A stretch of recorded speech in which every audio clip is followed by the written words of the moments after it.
Assalamualaikum warahmatullahi wabarakatuh. Anak-anak soleh dan soleha, apa kabarnya hari ini? Semoga semuanya sehat dan selalu semangat belajar. Hari ini kita akan belajar adab atau tata krama terhadap tetangga dan lingkungan. Wah, materi ini penting banget loh anak-anak. Karena sebagai muslim kita harus berperilaku baik kepada orang di sekitar kita dan menjaga lingkungan tempat tinggal kita. Kira-kira bagaimana ya caranya bersikap baik kepada tetangga? Dan apa saja yang bisa kita lakukan supaya lingkungan hidup tetap bersih dan nyaman? Yuk kita simak video ini sampai habis. Adab hidup bertetangga. Tetangga adalah orang-orang yang tinggalnya di sekitar kita, baik yang seagama maupun yang berlainan agama, berlainan suku maupun berlainan status sosial ekonominya. Dengan keragaman suku, agama, dan status sosial, kita nggak boleh membeda-bedakan di antara mereka agar terjalin hubungan yang harmonis dan saling menghormati, sehingga terbina kerukunan hidup bertetangga. Sesuai dengan sabda Rasulullah Shallallahu Alaihi Wasallam, Bismillahirrahmanirrahim. Wa man kana yu'minu billahi wal yaumil akhir falyukrim jarah. Barang siapa beriman kepada Allah dan hari akhir, hendaklah memuliakan tetangganya. Hadis riwayat Bukhari dan Muslim. Tetangga merupakan saudara terdekat dengan kita dibandingkan dengan saudara-saudara kita yang masih mempunyai hubungan darah dan berjauhan rumah. Kenapa? Karena tetangga lebih tahu keberadaan kita setiap hari dibandingkan saudara-saudara kita yang jauh tempatnya dari kita. Oleh karena itu, kita harus tahu dulu bagaimana sih adab hidup bertetangga yang baik agar terjalinnya hubungan yang harmonis, yang baik, nggak berantem. Yuk kita pelajari adab hidup bertetangga. Yang pertama, selalu berbuat baik dengan tetangga. Sebagaimana sabda Rasulullah SAW, sebaik-baik sahabat di sisi Allah, orang yang paling baik perilakunya bagi sahabatnya. Dan sebaik-baik tetangga adalah orang yang baik akhlaknya terhadap tetangganya. Kemudian yang kedua, memberikan kenyamanan hidup tetangga. Sebagaimana sabda Rasulullah SAW, yang artinya, demi Allah tidak beriman, demi Allah tidak beriman, demi Allah tidak beriman. Para sahabat bertanya, siapakah mereka wahai Rasulullah? Yaitu orang yang tidak memberikan rasa aman bagi tetangganya dari kejahatan dirinya. Kemudian yang ketiga, tidak menyakiti tetangga. Nabi Muhammad SAW bersabda, barang siapa yang beriman kepada Allah dan hari akhir, maka hendaklah dia tidak menyakiti tetangganya, hendaklah ia memuliakan tetangganya. Jadi kita nggak boleh saling menyakiti, harus hidup rukun, ya, nggak boleh saling membuli antar tetangga. 4. Tidak menyebarkan rahasianya, memberikan ucapan syukur baginya dalam kesenangan dan menghibur dalam kesusahan. Kita juga harus memberikan bantuan kepada mereka apabila mereka kekurangan. Sebagaimana sabda Rasulullah SAW, bukanlah seorang yang mukmin orang yang merasa kenyang sementara tetangganya kelaparan di sampingnya. Kelima, saling menasihati, mengarahkan pada kebaikan, menyerunya pada perbuatan ma'ruf dan mencegah kepada hal-hal yang mungkar. Kita nggak boleh mensupport mereka, mendukung mereka untuk melakukan hal-hal yang baik. Jadi kita harus membawanya kepada ke jalan yang baik. Kemudian saling bersilaturahmi, dan juga yang gak kalah penting ya anak-anak, kalau tetangga kita lagi sakit, kita juga harus menjenguk mereka. Bukan malah kita berisik dekat rumah mereka. Gak boleh main di depan rumah tetangga kalau tetangga kita lagi sakit. Gak boleh berisik-berisik. Jadi kita harus jenguk dia, tanya sakit apa, ya. Adab terhadap lingkungan. Lingkungan adalah segala sesuatu yang berada di sekitar kita, baik manusia, binatang, tumbuhan, maupun benda-benda lain yang tak bernyawa. Pada dasarnya, akhlak yang diajarkan Al-Quran terhadap lingkungan bersumber dari fungsi manusia dalam kedudukannya sebagai khalifah Allah di muka bumi ini. Kekhalifahan menuntut adanya hubungan antara manusia dengan sesamanya, manusia terhadap alam juga. Dalam pandangan akhlak Islam, seseorang tidak dibenarkan mengambil buah sebelum matang atau memetik bunga sebelum mekar. Kenapa? Hal ini berarti tidak memberi kesempatan kepada makhluk hidup untuk mencapai tujuan penciptaannya. Ini berarti setiap manusia dituntut harus mampu memahami kejadian-kejadian yang sedang berjalan atau semua peristiwa yang sedang terjadi. Yang demikian itu akan membentuk pribadi kita sebagai manusia menjadi bertanggung jawab sehingga tidak melakukan kerusakan.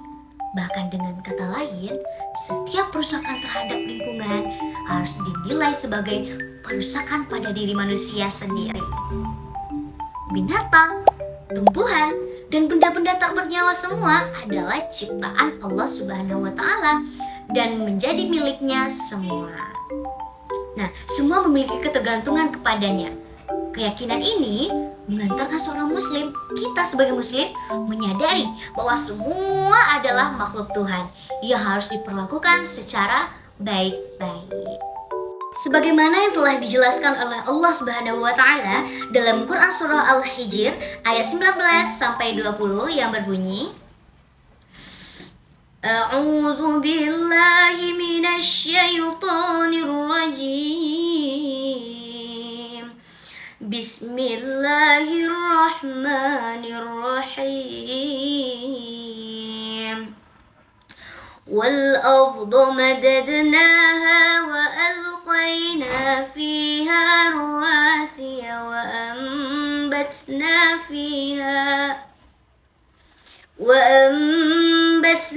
fiha min kulli syai'in mawzun waja'alna lakum fiha ma'aisha wa man lastum lahu biraziqin. Shadaqallahul azim. Adab terhadap binatang. Binatang adalah makhluk hidup yang mempunyai beberapa kesamaan dengan manusia. Dalam memenuhi kebutuhan hidupnya, binatang juga memerlukan makan sehari-hari, tempat berlindung yang aman dan nyaman dari berbagai gangguan dan ancaman dari makhluk lainnya. Lingkungan yang dibutuhkan binatang hampir sama seperti yang dibutuhkan dengan manusia. Mereka juga hidup saling bergantung dan saling membutuhkan antara satu dengan yang lainnya. Manusia yang diberikan kelebihan oleh Allah berupa akal dan keterampilan yang lebih baik dari binatang. Harus bisa menjaga dan melestarikan lingkungan sekitar dengan baik atau memperlakukan binatang dengan baik. Manusia sebagai makhluk yang mempunyai akal yang sempurna, pikiran dan perasaannya harus bisa memberikan perlindungan kepada binatang, terutama kepada hewan-hewan yang dilindungi negara. Sikap perlindungan itu bisa ditunjukkan dengan cara diantaranya adalah tidak merusak lingkungan tempat tinggal hidup binatang, selalu menjaga kelestarian lingkungan sekitar sehingga habitatnya akan terpelihara dengan baik. Adapun adab Islam yang dapat kita lakukan terhadap binatang diantaranya, yang pertama, memperlakukan binatang dengan penuh kasih sayang. Anak-anak ibu pasti menyukai kucing kan? Kita kasih makan, minum, dan juga merawatnya jika sakit. Kedua, melindungi binatang yang dilindungi negara seperti komodo, gajah, jerapah, dan burung cendrawasih. Lalu orang yang berburu itu gimana, Bu? Gak boleh memburu binatang yang telah dilindungi negara. Kemudian tidak menyiksa binatang untuk kepuasan pribadi. Kemudian jika menyembelih binatang, hendaknya dengan pisau yang tajam sesuai dengan syariat Islam. Kemudian menjaga ekosistem sebagai tempat hidup binatang. Selanjutnya, adab terhadap tumbuhan. Allah Subhanahu wa Ta'ala memberikan kita tanah yang subur. Setiap benih yang kita tanam dapat tumbuh dengan baik. Setiap pohon yang kita tanam akan tumbuh dengan subur dan lebat daunnya. Bermacam-macam buah dapat kita peroleh dengan mudah, termasuk sayur-sayuran dengan mudah kita budidayakan. Nah, ini semua adalah kemurahan Allah yang diberikan kepada kita. Tumbuh-tumbuhan itu sangat bermanfaat bagi kita. Pada siang hari yang panas, akan terasa segar apabila berada di bawah pohon yang rindang. Semua itu disebabkan karena apa? Karena tumbuhan sedang melakukan proses fotosintesis pada siang hari. Tumbuhan menghisap karbon dioksida dan mengeluarkan oksigen. Oksigen dibutuhkan manusia dan hewan untuk bernafas. Ternyata banyak manusia yang kurang pandai bersyukur. Ia terlalu serakah. Keserakahannya sering menimbulkan kerusakan.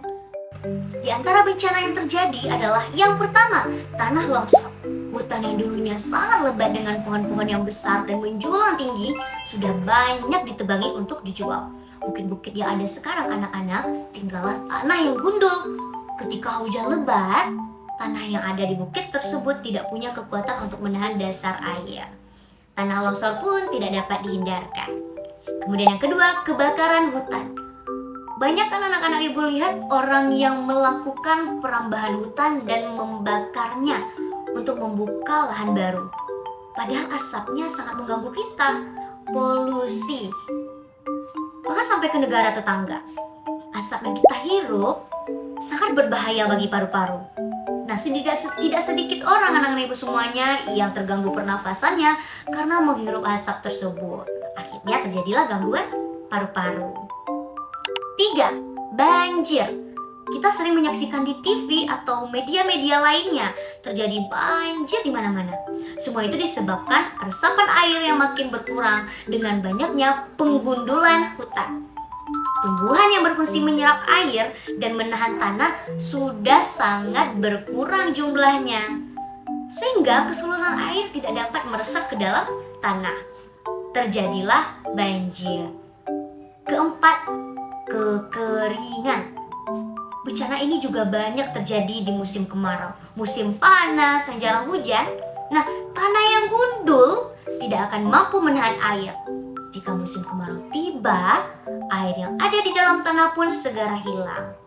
Akhirnya, tanah menjadi kering dan sulit untuk ditanami. Akibatnya masyarakat tidak akan dapat merasakan hasil panennya yang bagus karena tanah yang tidak dapat ditanami. Jadi dia nggak bisa merasakan hasil panen. Lalu bagaimana ya cara kita untuk menjaga kelestarian alam dan tanaman yang terdapat di sekitar kita? Yang pertama, menjaga tanaman yang terdapat di lingkungan rumah kita dengan cara menyiramnya secara teratur. Kedua, memberinya pupuk secara tepat agar dapat tumbuh subur. Ketiga, melakukan penanaman kembali terhadap hutan yang telah gundul.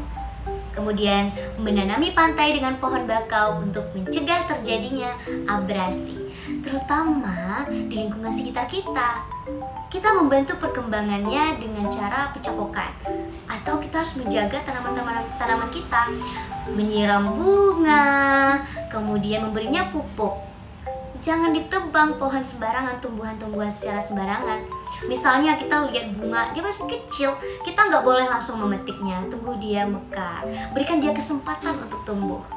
Jadi kita harus selalu senantiasa menjaga tumbuhan atau lingkungan sekitar rumah kita. Alhamdulillah, anak-anak saleh dan salehah, kita sudah belajar bersama tentang adab terhadap tetangga dan juga lingkungan. Ingat ya, sebagai umat Islam, kita harus selalu berbuat baik kepada tetangga, tidak mengganggu mereka, dan menjaga kebersihan lingkungan, agar hidup kita menjadi berkah dan disayang Allah Subhanahu wa Ta'ala. Jangan lupa ya, amalkan pelajaran hari ini di rumah.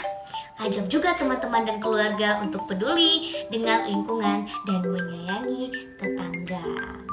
Terus semangat belajar, dan insya Allah kita menjadi anak-anak yang berakhlak mulia.